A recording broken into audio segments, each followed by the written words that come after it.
नमस्कार, मैं डॉक्टर विलेंद्र कुमार आर्या आज फिर आपके सामने एक वीडियो लेके आया हूँ। ये वीडियो उन बच्चों के लिए है जिनको बीटेक करना है। जैसा अभी सभी बच्चों ने 12वीं के एग्ज़ाम दे रखे हैं और कई बच्चों ने पीसीएम के एग्ज़ाम दिए हैं, 12th में साइंस स्ट्रीम लिया हुआ है और उनको स्पेशली बीटेक करना है। लेकिन वो कन्फ्यूजन स्टेट में है कि बीटेक में क्या लें। बीटेक में अगर बच्चों को करना है कंप्यूटर साइंस इंजीनियरिंग तो आजकल 3 चॉइस है उनके पास, बीटेक इन सीएससी मतलब कंप्यूटर साइंस इंजीनियरिंग, और बीटेक इन आईटी, और BTech in artificial intelligence and data science. तो ये 3 चीज़ें आजकल बच्चों के पास दिमाग में चल रही हैं कि भाई वो बीटेक सीएस करें या बीटेक आईटी करें या BTech artificial intelligence and data science करें या उसके साथ मशीन लर्निंग भी करें। तो ये तो बात होगी स्पेसिफिक उन बच्चों के लिए जिनको करियर बनाना है अपना बीटेक में कंप्यूटर साइंस के फील्ड में। तो वो इन तीनों में से कौन सा बीटेक को लें, सीएस लेना है या आईटी लेना है या डेटा साइंस आर्टिफिशियल इंटेलिजेंस लेना है या इसी के साथ कोई भी कॉम्बिनेशन जैसे मशीन लर्निंग एआई लेना है, डेटा साइंस एआई लेना है। तो वो कैसे उस सब्जेक्ट को चूज़ करें, क्या सब्जेक्ट्स को लेने के बाद उनका करियर सेफ़ है और उनका इंटरेस्ट एरिया के ऊपर ये सब्जेक्ट चलेगा कि नहीं चलेगा। अगर मैं ओवरऑल बीटेक की बात करूं तो ओवरऑल बीटेक का एडमिशन होता है जेईई मेंस के थ्रू, जैसे हमको सबको पता है, और अभी जेईई मेंस का रिज़ल्ट आ भी गया है। उसके बाद जो आईआईटी के लिए जाएंगे तो उनको बहुत सारी काउंसलिंग में जाना पड़ेगा, जैसे जैक की काउंसलिंग होती है, फिर अपनी आईआईटी एडवांस की काउंसलिंग होती है। उसके आपके जेईई के रैंक के हिसाब से आपको कॉलेज एलोकेट हो जाएंगे। अब कई ऐसी यूनिवर्सिटीज़ हैं, चाहे वो दिल्ली के अंदर हो, चाहे वो किसी भी स्टेट के अंदर यूनिवर्सिटीज़ हैं, चाहे वो गवर्नमेंट की हो प्राइवेट की हो, तो उन्होंने अपने भी बीटेक के कोर्स लॉन्च किए हुए हैं। तो बीटेक को ले कैसे, कौन सा कोर्स लें। देखो, पहले अगर मैं बात करूं आज से 15-20 साल पहले की बात, तो बीटेक की बहुत कन्वेंशनल फील्ड हुआ करते थे कि लोगों को पता था बीटेक करनी है तो बीटेक या कंप्यूटर साइंस में कर लेंगे या बीटेक सिविल में कर लेंगे या बीटेक मैकेनिकल में कर लेंगे, इलेक्ट्रॉनिक्स में कर लेंगे, और ईसीई इलेक्ट्रॉनिक एंड कम्युनिकेशन में कर लेंगे, टेक्सटाइल, केमिकल, ऐसे बहुत सारे डोमेन होते थे बीटेक के। लेकिन कुछ सालों में अगर हम आज के if you roll back our life from around 10 years back, तो from 10 years, last 10 years, B Tech CS computer science is become very very popular among the students. If you ask any 12th students, if they are really find their interest in the computer science, if you ask him or her कि what type of BTech you supposed to pursue in your higher studies, तो generally in first prompt answer they will say that I'll go with the BTech computer science. Now here dilemma and the question arise. Computer science is a very big field. It catered you the information technology is one of the core field of the computer science. Then there was another field which specifically talk about how to develop software. Then within the computer science you should also be finding the things that okay, how we take our career into the new height in hardware field of the computer science. तो ये सारे core चीज़ें हुआ करती थी पहले के time में. लेकिन अभी कुछ सालों में बीटेक आर्टिफिशियल इंटेलिजेंस और जिसको हम very famously it is known as AI, everyone is talking about AI, और मशीन लर्निंग आ गया और डेटा साइंस आ गया. तो ये जो 3 चीज़ें आई हैं तो इन्होंने it create a buzz in the innovation in the field of engineering कि ये एआई ऐसा क्या है कि इसने एकदम से पॉपुलैरिटी गेन की है और इसके सारे इतने एडवांटेज है. Every part of the world people are doing innovations, people want to take the maximum advantage of the AI.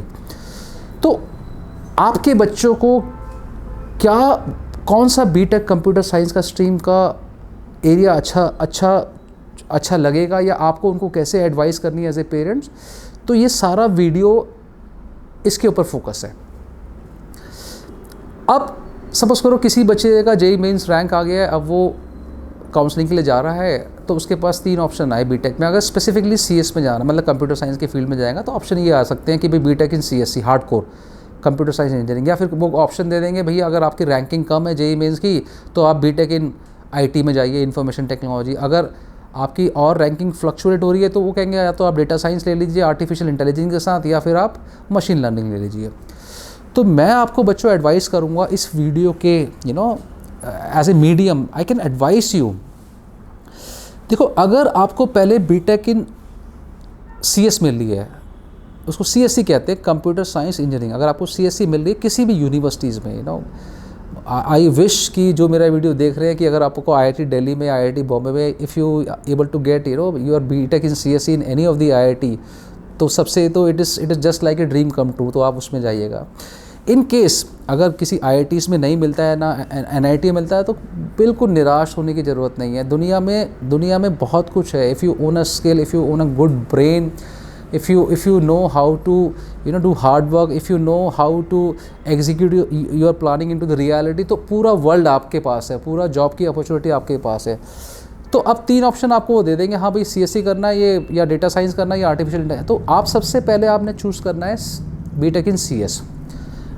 अब वो चूज़ क्यों करना है? बीटेक इन CSE जो डोमेन है बहुत पुराना डोमेन है, मतलब it is a world renowned domain. अगर आप हिंदुस्तान की बात कर रहे हैं, इंडिया की बात कर रहे हैं, तो CSE पहला था जब कंप्यूटर साइंस में लोग इंजीनियरिंग किया करते थे। अगर CS कर रहे हो तो CS की अगर आपने बीटेक कर लिया, उसके बाद आपको MTech करना है, या फिर उसके आपको if you go with the higher studies आपको PhD करनी है, तो अभी भी बहुत सारी फॉरेन यूनिवर्सिटी में the eligibility criteria for the higher studies that they are looking for BTech in CS।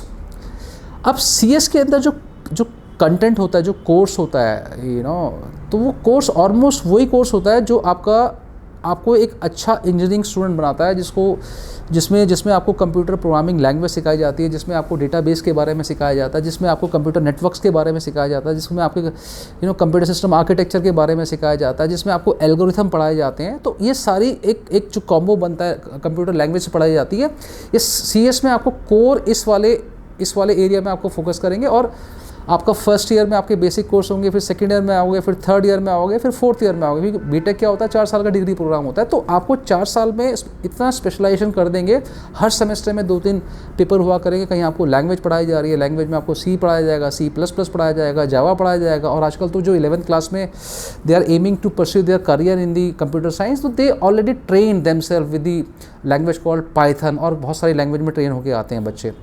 तो ये आपको बीटेक इन CS में कोर सारी प्रोग्रामिंग लैंग्वेज पढ़ाई जाएगी, आपको डेटाबेस के बारे में पढ़ाया जाएगा, आपको कंप्यूटर सिस्टम आर्किटेक्चर के बारे में पढ़ाया जाएगा, और आपको बहुत सारी जो लैंग्वेज C जावा मैंने आपको बताई, इनके बारे में पढ़ाया जाएगा, डेटा स्ट्रक्चर के बारे में पढ़ाया जाएगा।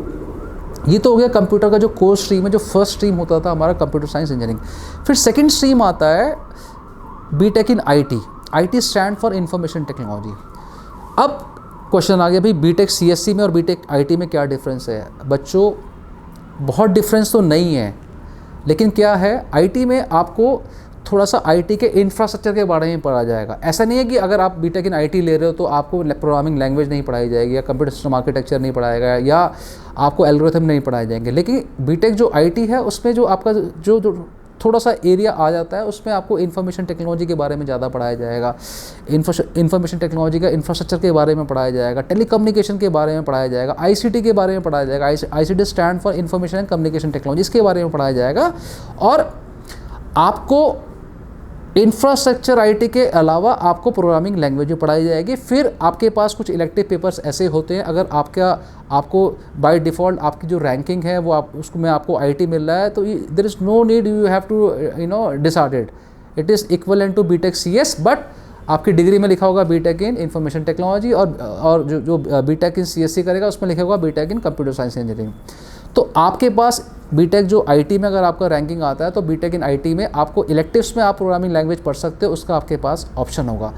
अब जो थर्ड फील्ड है, जो very important, which create some kind of revolution in the IT industry, कि भाई अगर आपके पास ऑप्शन आता है बीटेक इन AI या आर्टिफिशियल इंटेलिजेंस से हम कहते हैं, या मशीन लर्निंग या डेटा साइंस, इसका कोई भी कॉम्बो हो सकता है। या आप वो देंगे BTech in AI with data science, या देंगे BTech with AI with machine learning.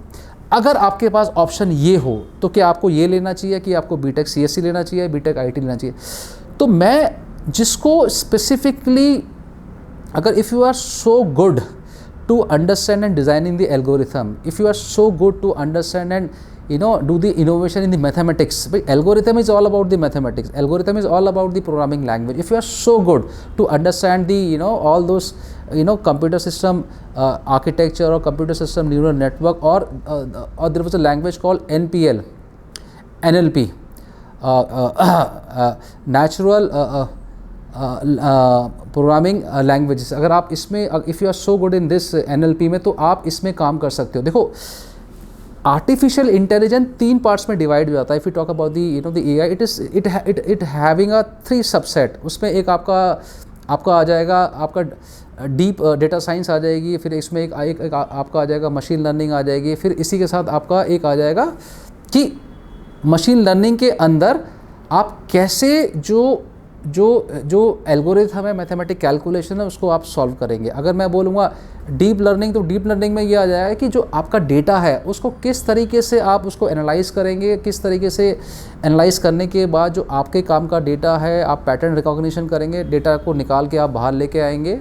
और इसके बाद थर्ड वाला है जैसे NLP, जो मैंने आपको बताया। NLP के अंदर क्या होगा कि you have to be master your yourself in human languages, text की कैसे आपको टेक्स्ट को कन्वर्ट करना है, कैसे आपको ह्यूमन लैंग्वेज को अंडरस्टैंड करना है। और AI सारा वो चीज़ करेगा आपका जो एक इंसान करता है। आपको आर्टिफिशियल इंटेलिजेंस की मदद से ह्यूमन के ब्रेन को स्टडी करना है, which is called neural network. आप ह्यूमन किस तरीके से सोच सकता है, उस सोच को आपको डेटा में कन्वर्ट करना पड़ेगा, that is called deep data science. और कैसे आप मशीन लर्निंग के थ्रू एल्गोरिथम डिज़ाइन करें,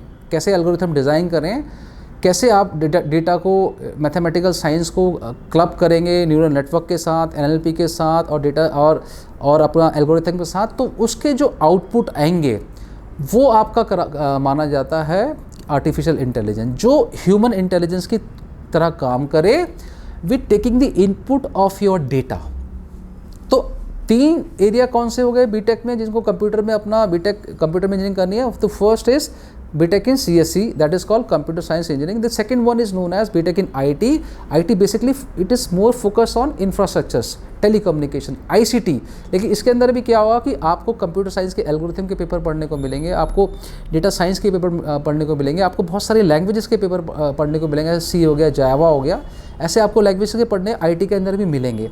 और जो थर्ड हो गया आर्टिफिशियल इंटेलिजेंस, ये तो बहुत अच्छा और इनोवेटिव फील्ड है। तो इसमें आपको ये ध्यान रखना है कि आर्टिफिशियल इंटेलिजेंस के लिए आपको बहुत अच्छा डेवलपर होना चाहिए, आपको बहुत अच्छी आपकी डीप थिंकिंग होनी चाहिए, you should be very good command on the mathematics, आपको एल्गोरिथम पढ़ने आना चाहिए, आपको कंप्यूटर सिस्टम आर्किटेक्चर पढ़ना आना चाहिए, आपको लीनियर रिग्रेशन पढ़ना आना चाहिए, आपको बूलियन अलजेब्रा की अच्छी नॉलेज होनी चाहिए, आपको ऑटोमेटा मशीन लर्निंग आपको लैंग्वेज आना चाहिए, आपको कंप्यूटर सिस्टम आर्किटेक्चर के बारे में बहुत अच्छा पता होना चाहिए।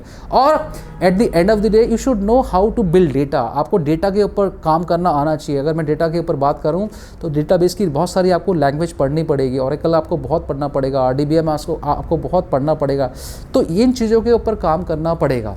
तो अगर आपके पास ऑप्शन है CSE, IT या फिर artificial intelligence with machine learning, तो आपको बिल्कुल घबराने की ज़रूरत नहीं है, more or less they are the same. और अगर आप अच्छे हैं, आपकी विल पावर स्ट्रांग है, आप कंप्यूटर साइंस में करियर बनाना चाहते हैं, तो आपको कोई भी ऑप्शन मिले तो आपने लेने हैं। According to me you should first go with the CS, second you should go with the BTech in artificial intelligence or data science or machine learning, depending upon your interest, your strength. If you are so good in mathematics, you are so good in calculation, you are so good in data, to how to play with the data, then go with the artificial intelligence with any of the combo like machine learning or data science. And third में आप जाइएगा BTech in IT। अब ऐसे बच्चों के लिए जो core stream से बीटेक करते हैं, जैसे बीटेक उन्होंने सिविल कर लिया या बीटेक मैकेनिकल कर लिया, तो इसके बाद बीटेक इलेक्ट्रिकल और ECE आती है। इलेक्ट्रिकल मतलब बीटेक इलेक्ट्रिकल, इसी में क्या है इलेक्ट्रॉनिक एंड कम्युनिकेशन। तो इलेक्ट्रिकल वाले और ECE वाले भी बच्चे IT में जा सकते हैं। ऐसा नहीं है कि अगर बाय डिफ़ॉल्ट आपकी रैंकिंग नहीं आई है और आपको अच्छे कॉलेज में बीटेक इन ECE मिल रही है या बीटेक इन आपको इलेक्ट्रिकल मिल रही है, तो अगर later point of time you may be think that you want to switch from ECE to electrical to computer science, it is possible nowadays. ठीक है ना, बीटेक के बाद आपको बीटेक में भी कुछ प्रोग्रामिंग लैंग्वेज पढ़ाई जाएंगी, इलेक्ट्रिकल में हो चाहे ECE में हो गया या किसी और भी फील्ड में, चाहे केमिकल हो गया या आपका इंस्ट्रूमेंटेशन हो गया, तो उसमें भी पढ़ाया जाता है। अगर आपको लगता है कि in future you want to be switch from any your core stream to IT, it is possible. थोड़ा डिफ़िकल्टी आती है सिविल वालों को, और थोड़ा डिफ़िकल्टी आती है मैकेनिकल वालों को, थोड़ा केमिकल वालों को डिफ़िकल्टी आती है, और टेक्सटाइल जो बीटेक करते हैं उनको भी, और इसी तरीके से बहुत सारे डोमेन उसमें दिक्कतें आती हैं। लेकिन if you are from some technical background, you can do some courses, additional courses, you can switch from core engineering stream to BTech in the computer science. अब हम AI की सब बात करते हैं, पेरेंट्स भी कहते हैं AI होता क्या है? जैसे मैंने आपको भी बताया भाई, AI इज़ नथिंग। जो भी काम आपका ह्यूमन कर रहा है, आपको टेक्नोलॉजी से वो काम डेवलप करने हैं, टेक्नोलॉजी से डेवलप करने के बाद आपको वो काम को आपको AI से कराने। जैसे चैट बॉट्स है, आप चैट GPT देख लो, नेविगेशन सिस्टम देख लो, ये सारे क्या है, it's example of AI model, ठीक है ना। आप ह्यूमन लेस ड्राइविंग कार, ये भी हमारा AI का मॉडल आ जाएगा, ठीक है। अगर मैं इंडस्ट्री की बात करूँ, कौन कौन सी इंडस्ट्री में AI यूज़ होता है भाई, AI use in every business domain, whether you talk about the hospitality industry और सर्विस इंडस्ट्री और मैन्युफैक्चरिंग इंडस्ट्री और ऑटोमोबाइल इंडस्ट्रीज, और maybe in education or chemical industry or supply chain management or manufacturing, automobiles or aviation industry, insurance industry, banking industry. So there was an application use of AI in every field. But remember one thing, we all are the master of technology. Technology is not master of us. तो आपको ये घबरानी नहीं है कि अगर AI आएगा तो it can kill the human jobs. हाँ, वो हो सकता है कि वो कुछ ह्यूमन की जॉब ले ले, but at the end of the day we are the one who create AI, तो वी रिमेन दी मास्टर, ठीक है। साइबर सिक्योरिटी एक ऐसा एरिया है जिसमें AI काम कर सकता है, it is very vulnerable area, cyber crime इतने सारे हो जाते हैं। तो मैं आने वाले वीडियो में आपको और बताऊंगा कंप्यूटर साइंस में। तो अभी आपके लिए सिर्फ इतना ही, और ध्यान रखना पेरेंट्स खास करके, तो अपने बच्चों को अगर कभी भी कोई अगर उसकी रैंकिंग कम है या उनको सब्जेक्ट उसका स्ट्रीम का नहीं मिल रहा है, तो बहुत सारी लाइफ में फ्लेक्सिबिलिटी होती है, आगे जाके बच्चा कोप अप कर लेगा। मैं इस वीडियो के एंड में अपना ईमेल आईडी दे दूंगा, आपने मुझे मेल करना है। ये जो हम इनिशिएटिव ले रहे हैं, हमारी एक एजुकेशन सोसाइटी है, भूराराम देव की देवी एजुकेशन सोसाइटी, तो आपको मैं इसमें फ्री काउंसलिंग दूंगा। You can use my expertise, आप you can mail me, I will reply you. ऐसे जो भी लोग मेरा ये वीडियो दे रहे हैं, जहाँ तक मेरी बात ये पहुँच पाएगी वीडियो के थ्रू, तो आपने इस वीडियो को देखना है, पेरेंट्स ने इस वीडियो को देखना और उसी तरीके से अपने बच्चों को गाइड करना। Thank you very much.